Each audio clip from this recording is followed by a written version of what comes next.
उसके लिए बहुत बहुत धन्यवाद। आज आदरणीय अरुण जेटली जी का भी पुण्यतिथि है। उस अवसर पर अरुण जेटली जी को कोटि कोटि नमन। बंधुओं, आज एक बहुत ही गंभीर विषय पर भारतीय जनता पार्टी अपने वक्तव्य को रख रही है। आप सभी ने देखा होगा, कुछ एक घंटे पहले भारतीय जनता पार्टी के यशस्वी राष्ट्रीय अध्यक्ष आदरणीय जेपी नड्डा जी ने 2 ट्वीट किया है। आपके स्मृति पटल को रिफ्रेश करने के लिए मैं वो 2 ट्वीट अंग्रेजी में पुनः पढ़ देता हूं, उसके बाद उस विषय पर चर्चा करेंगे। जेपी नड्डा जी ने ट्वीट किया है, recent comments by Punjab Congress leaders who enjoy the patronage of the topmost state leadership as well as the high command in Delhi are reprehensible. They are repeatedly making irresponsible statements that have grave implications on national security.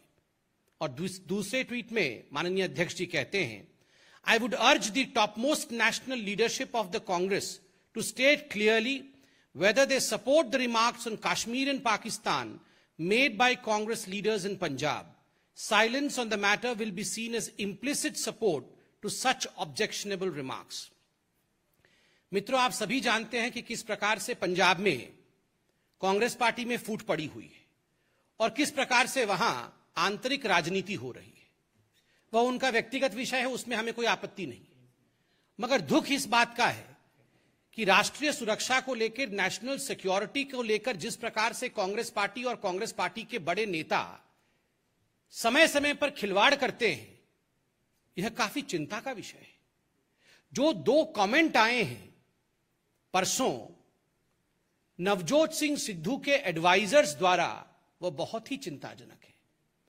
Navjot Singh Sidhu Congress के नवनिर्वाचित प्रदेश कांग्रेस अध्यक्ष हैं और उनके 2 advisers, एक doctor Pyarelal Garg और दूसरे मालविंदर सिंह माली, इन दोनों ने बहुत ही विवादित बयान दिया है। उस बयान को लेकर मैं आपके सामने आया हूं, जिसके विषय में राष्ट्रीय अध्यक्ष माननीय जगत प्रकाश नड्डा जी ने भी अपने ट्वीट में कहा है। मालविंदर सिंह माली जी का कहना है कि जो जम्मू कश्मीर है वो हिंदुस्तान का इंटीग्रल पार्ट नहीं है, वो भारत का अभिन्न अंग ही नहीं है। Jammu Kashmir, Kashmir is not a part of India and India is an illegal occupant of Kashmir. Congress party के एक बड़े नेता का, जो कि एडवाइजर है कांग्रेस के अध्यक्ष के पंजाब में, उनका मानना है कि कश्मीर भारत का हिस्सा नहीं है। और वो सीरीज ऑफ फेसबुक पोस्ट्स डालते हैं, मैं वो पोस्ट आपको पढ़ के सुनाना चाहूंगा। Kashmir is a country of Kashmiri people, just like 2 new countries, India and Pakistan, were founded in 1947 on 2 pieces of Punjab and Bengal.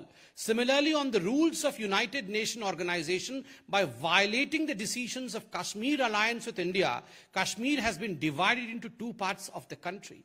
First Pakistan and now India has illegal occupation. Second Facebook posting, if Kashmir was part of India like other states of the country, then what was the agreement made with King Hari Singh of Kashmir on 1947? Question mark. Third, what was the meaning of Article 370 and 35A, which gave special status to Kashmir in Constitution of India? Next question, why was Kashmir issue taken to the United Nations Organization and what resolution was passed to resolve the dispute that India and Pakistan agreed to implement? ऐसे बहुत सारे सवाल, बहुत सारे देश की सुरक्षा के साथ खिलवाड़ करने वाले सवाल कांग्रेस पार्टी के दिग्गज नेता और नवजोत सिंह सिद्धू के एडवाइजर पूछते हैं। आप सोचिए जरा सवाल कैसे। वो कहते हैं कि जम्मू कश्मीर एक अलग कंट्री है और भारतवर्ष उसका इलीगल ऑक्यूपेंट। वो कहते हैं ये पूरा मसला तो यूनाइटेड नेशन ऑर्गेनाइजेशन में गया था, यूएन का काम उसे सॉल्व करने का है, ये इंडिया उसको किस प्रकार से इलीगल ऑक्यूपेंट बन के बैठी हुई। बंधुगण, जवाहरलाल नेहरू जी ने जो गलती की थी यूनाइटेड नेशन में कश्मीर के मसले को लेकर के, आज तक कांग्रेस पार्टी जवाहरलाल नेहरू जी के उस गलती के साथ खड़ी है और दुख के साथ हमें कहना पड़ रहा है, और हमारे राष्ट्रीय अध्यक्ष जी ने इस विषय पर सवाल उठाया है कि इस प्रकार की पोस्टिंग डाली जाएगी कि यूनाइटेड नेशन अब डिसाइड करे कि जम्मू कश्मीर किसका है। ये किस प्रकार की घिनौनी बातें कांग्रेस पार्टी के लीडर करते हैं। आर्टिकल 370 और आर्टिकल 35A के बारे में आपने सवाल पूछा है, और मैं बताना चाहूंगा, और अध्यक्ष जी ने बिल्कुल सही कहा है, इसमें जो कांग्रेस का आला कमान है, जो हाई कमांड है, कांग्रेस के जो बड़े नेता हैं, वो सब इसमें सम्मिलित हैं। ये केवल एडवाइजर ऐसा कह ही नहीं सकता है। जब तक कि सोनिया जी और राहुल जी की हामी नहीं होगी, तब तक ये कांग्रेस के बाकी लोग कह ही नहीं सकते हैं। कहीं ना कहीं आप याद करिए, जिस दिन अमित शाह जी तत्कालीन उस समय गृह मंत्री, और उस समय जब आर्टिकल 370 को एब्रोगेट करने के लिए वो खड़े हुए थे कागज लेके, तुरंत उनके खड़े होते ही अधीर रंजन चौधरी LOP वो खड़े हो जाते हैं और वो तुरंत कहते हैं कि क्या आपने पाकिस्तान से परमिशन लिया? ये तो बायलैटरल इशू है, आर्टिकल 370 इंडियन पार्लियामेंट में अकेले आप कैसे इसको एब्रोगेट कर सकते हैं? उस समय गृहमंत्री के नाते अमित शाह जी ने इस पे सवाल उठाया था कि आखिर आप ऐसे कह कैसे सकते हैं? और ये सब कुछ सोनिया जी के इशारा पे हुआ था। याद करिए, अधीर रंजन चौधरी जी के ठीक पीछे सोनिया जी बैठी थी, आगे सोनिया जी बैठी थी, इशारा कर रही थी पीछे मुड़ करके। और आज जिस प्रकार से एडवाइजर्स ने ये कहा है, ये सारे तार जुड़ जाते हैं कि कांग्रेस पार्टी आर्टिकल 370, 35A और कश्मीर को लेकर किस प्रकार की डिविजिव सोच रखती है, एंटी इंडिया सोच रखती है, यह स्पष्ट होता है। जो दूसरे एडवाइजर हैं उनका नाम प्यारेलाल गर्ग है, और डॉक्टर प्यारेलाल गर्ग का कहना है कि पंजाब में अगर इलेक्शन जीतना है तो किसी को भी पाकिस्तान का आलोचना नहीं करना चाहिए, पाकिस्तान की क्रिटिसिज्म नहीं करना चाहिए, और पाकिस्तान के विरोध में नहीं बोलना चाहिए। कमाल की बात है, ऐसा भी कोई सोच सकता है कि पाकिस्तान के विरोध में मत बोलिए हमारे देश में? ये एडवाइजर खाते यहां का है मगर गाते वहां का है, खाते हिंदुस्तान का है और गाते पाकिस्तान का है। आप इंडिया में रह के पाकिस्तान की बुराई मत करिए, पाकिस्तान को आईना मत दिखाइए, उसकी क्रिटिसिज्म मत करिए, वरना आपको नुकसान हो जाएगा। ये किस प्रकार की बात है? और बिल्कुल मैं याद दिला दूं, जैसा नेता वैसा एडवाइजर, ये सिद्धू साहब ने ही उनसे बुलवाया है। सिद्धू वही नेता हैं जो बार बार हिंदुस्तान सरकार की मना करने के बावजूद पाकिस्तान गए थे और वहां जाके कमर बाजवा को गले लगाया था, आर्मी चीफ पाकिस्तान को गले लगाया था और कहा था, जीवे जीवे पाकिस्तान मेरा यार इमरान खान। यही कहा था ना, जीवे जीवे पाकिस्तान मेरा यार इमरान खान। और इमरान खान ने भी कहा था, कहां है हमारा अपना सिद्धू, कहां है हमारा अपना सिद्धू। रह नहीं पाते दोनों एक दूसरे के बिना। शक होता है कभी कभी, किसने बनाया है सिद्धू जी को अध्यक्ष? कांग्रेस ने बनाया है या किसी और ने बनाया है? यह भी शक होता है। और एक बात आप सबको याद होगी, उस समय मीडिया चतुर्थ स्तंभ के नाते आप लोगों ने सिद्धू जी से सवाल पूछा था कि आप क्यों पाकिस्तान गए? तो सिद्धू जी ने कहा था, मेरा कैप्टन अमरिंदर सिंह नहीं है, मेरा कैप्टन राहुल गांधी है, और जो राहुल गांधी कहेंगे वही मैं करूंगा। आज माननीय अध्यक्ष जेपी नड्डा जी ने यही पूछा है कि ये जो साइलेंस है, ये जो चुप्पी है राहुल गांधी जी की, ये जो चुप्पी है सोनिया गांधी जी की, ये क्यों है? और आज हम चाहते हैं कि अगर सिद्धू जी के कैप्टन राहुल गांधी, सिद्धू जी राहुल गांधी के कहने पर पाकिस्तान गए थे, कमर बाजवा को गले लगाया था, जीवे जीवे पाकिस्तान कहा था, आज नड्डा जी भी ये जानना चाहते हैं कि क्या राहुल जी के कहने पर ही ये एडवाइजर्स नियुक्त किए गए थे? क्या राहुल जी और सोनिया जी की हामी, जो उन्होंने अंग्रेजी में बिल्कुल स्पष्ट रूप से कहा था और लिखा है इसमें, I would urge the topmost national leadership of the Congress to state clearly whether they support the remark on Kashmir and Pakistan made by the Congress leaders in Punjab. Silence on the matter will be seen as implicit support. अगर चुप रहेंगे, राहुल जी और सोनिया जी जवाब नहीं देंगे, तो इसको support माना जाएगा। और आज राहुल जी, आपको चाहिए कि इस प्रेस कॉन्फ्रेंस के तुरंत बाद आधे घंटे के अंदर आप प्रेस कॉन्फ्रेंस करके इसका जवाब दें। और आप सबसे, जो हमारे मीडिया के बंधु यहां बैठे हैं, आप सबसे भी निवेदन है कि आप इस पूरे विषय को राहुल गांधी जी से पूछिएगा कि आखिर वो इसके साथ है या इसके खिलाफ है। राहुल जी का क्या मानना है? कश्मीर हिंदुस्तान का हिस्सा है या नहीं है? राहुल जी का क्या मानना है? पाकिस्तान के विरोध में बोलना चाहिए या नहीं बोलना चाहिए? वैसे राहुल जी को आज तक तो हमने पाकिस्तान के खिलाफ बोलते हुए कभी सुना नहीं, हमने जरूर सुना है राहुल गांधी ने सर्जिकल स्ट्राइक को फर्जिकल बताया। हमने जरूर सुना है राहुल गांधी जी ने खून की दलाली की बात की हो, इंडिया के आर्मी के जवानों के खिलाफ बात की। हमने जरूर सुना है सिद्धू और राहुल गांधी जी ने सवाल पूछा था कि ये जो एयर स्ट्राइक हुआ था इसमें कितने कौवे, कितने चिड़िए और कितने पेड़ गिरे थे। मगर पाकिस्तान के खिलाफ आज तक राहुल गांधी और सिद्धू जी को हमने बोलते हुए सुना नहीं है। हमारे राष्ट्रीय अध्यक्ष जी ने सवाल पूछे हैं। आशा करते हैं कि माननीय जगत प्रकाश नड्डा जी के इन प्रश्नों का उत्तर यथाशीघ्र एक प्रेस कॉन्फ्रेंस करके राहुल गांधी जी और कांग्रेस पार्टी के आला नेता इसका जवाब देंगे। धन्यवाद बंधुगण। कोई सवाल हो तो। Vikramjit Singh,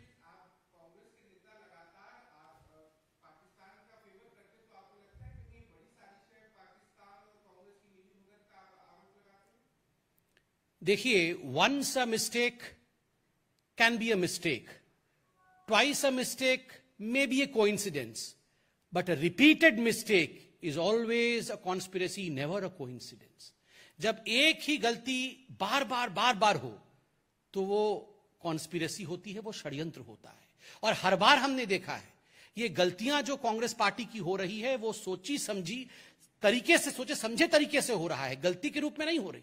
surgical strike India की आर्मी करती है तो उस पर सवाल उठा देना, जब एयर स्ट्राइक करती है तो उस पर सवाल उठा देना, इंडिया की आर्मी को सड़क का गुंडा कह देना, आर्मी चीफ को। आप देखिए, इंडिया के 100 पे प्रश्न चिन्ह लगाना, पाकिस्तान के विरोध में न कहना, इसकी हिदायत देना, कश्मीर को लेकर अनुच्छेद 370 35A, अब कश्मीर के को लेकर स्वतंत्रता की डिमांड कर देना, ये सारी चीजें ये गलती नहीं है, ये तो महापाप है। और केवल पाकिस्तान ही नहीं, चाइना में जाके MOU करना, पाकिस्तान के लिए इस प्रकार के बयान देना, ये बहुत बड़ा षड्यंत्र है, बहुत ही बड़ा षड्यंत्र है। विनीत, TV 18।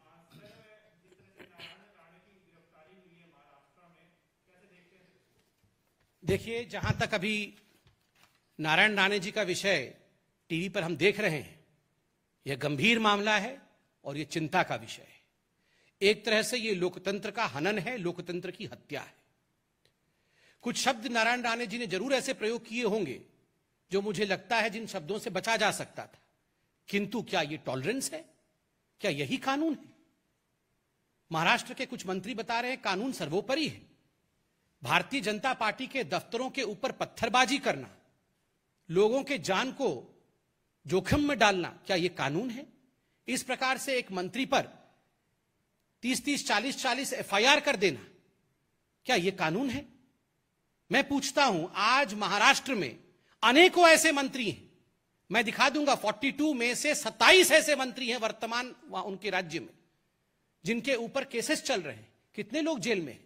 अनिल देशमुख हर महीने 100 करोड़ रुपए वसूली करना, ये जो वसूली अगाड़ी चल रही है वहां पर, इनका मुख्य उद्देश्य क्या है? 100 करोड़ रुपए हर महीने वसूली करना।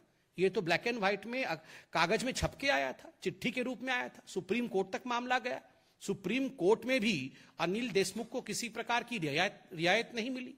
अनिल देशमुख जेल में है क्या? उनकी गिरफ्तारी हुई? एक बार कोई पुलिस अधिकारी उनके देवड़ी तक गया? नहीं।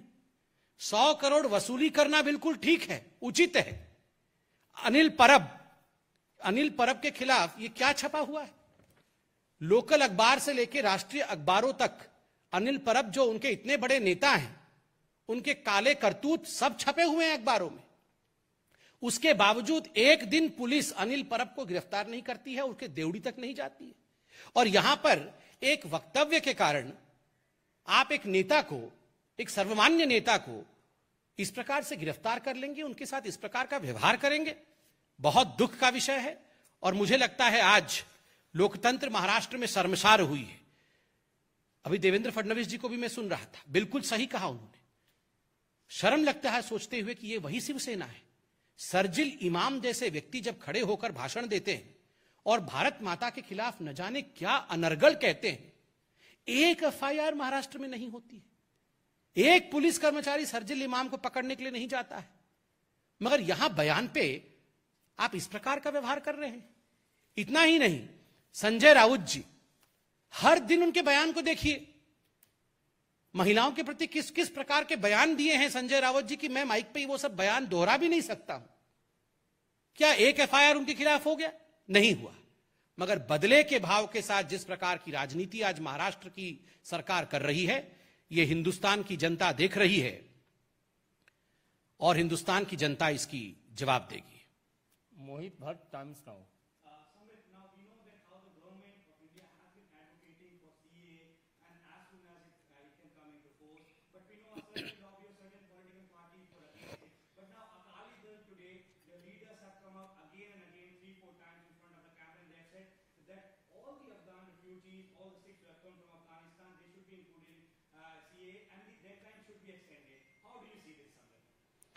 देखिए, आज सुबह जब हमने टेलीविजन ऑन किया तो हम सब के लिए एक सुखद दृश्य देखने को मिला। वाहेगुरु जी इस देश को, इस देश की जनता को सदैव सुखी रखे, यही हमारी प्रार्थना है। मगर जो सुखद दृश्य था, जो मन भावन दृश्य था, जो बहुत ही इमोशनल दृश्य था, वो हमारे मंत्री आदरणीय हरदीप पुरी जी, दुष्यंत गौतम जी, आरपी सिंह जी, जिस प्रकार से उन्होंने गुरु ग्रंथ साहिब को शिरोधार्य करके वो आ रहे थे, वो देख करके पूरा देश गदगद हो गया है। देखिए, आज जो लोग सीएए पे सवाल उठा रहे थे, जो लोग मोदी जी पे सवाल उठा रहे थे और जो लोग झूठ बोल रहे थे, भ्रम फैलाने की राजनीति कर रहे थे, आज वो जान चुके हैं कि उनके भ्रम के ऊपर पानी फिर गया है। आज वो जान चुके हैं कि उनकी मिथ्या नहीं चली। They have been caught today, they have been caught red handed today. आज हिंदुस्तान ने जिस प्रकार से हमारे सिख भाइयों को अपने आहोश में लिया है, उनसे गले लगाया है उन्हें, ये बहुत बड़ी बात है, ये मानवता की जीत है। जैसे अफगानिस्तान से हमारे बंधु आ रहे हैं और उनको जिस प्रकार से हिंदुस्तान शरण दे रहा है, ये अपने आप में बहुत बड़ी बात है। और मुझे लगता है जिन लोगों ने सीएए के नाम पे हिंदुस्तान में लोगों को भड़काने की कोशिश की, आज उन्हें शर्मसार होना चाहिए। They should be ashamed of whatever they have done. They had tried to instigate the people of the country, but we are all aware and awake today. TV9 Amod राय।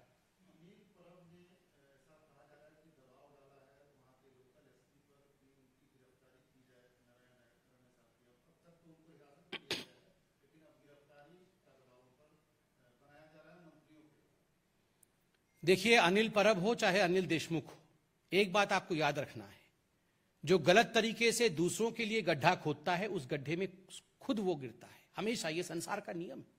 ये वही अनिल परब है। अभी मैंने आपको आर्टिकल दिखाया, अनिल परब जी के खिलाफ उन्हीं के विभाग के लोगों ने कंप्लेंट किया है कि किस प्रकार वसूली चल रही है, किस प्रकार घोटाला उनके विभाग में चला है। क्या उनके खिलाफ अभी तक राज्य की सरकार ने कोई कार्यवाही की है? क्या उनको अभी तक गिरफ्तार किया गया है? किया नहीं गया है तो हम जानना चाहेंगे क्यों नहीं किया गया है। हम यह भी जानना चाहेंगे, अनिल देशमुख जो तत्कालीन गृह मंत्री रह चुके हैं और उनके गृह मंत्री रहते हुए किस प्रकार का वसूली गेट चल रहा था महाराष्ट्र में, ये हम सब जानते हैं। ये अखबारों के माध्यम से आप सब ने हमें जागरूक भी किया है। उसके बावजूद यही महाराष्ट्र सरकार सुप्रीम कोर्ट तक जा रही है उनको बचाने के लिए, उनको रिहा करवाने के लिए, और अभी तक उनकी गिरफ्तारी तक नहीं हो पा रही है। क्यों? क्या मजबूरी है महाराष्ट्र की सरकार की कि आप उन लोगों को बचा रहे हैं जिन्होंने गलतियां की है और कहीं ना कहीं दूसरों को गिरफ्तार करके अपने चेहरे को बचाने की कोशिश कर रहे हैं। विनीत, TV18।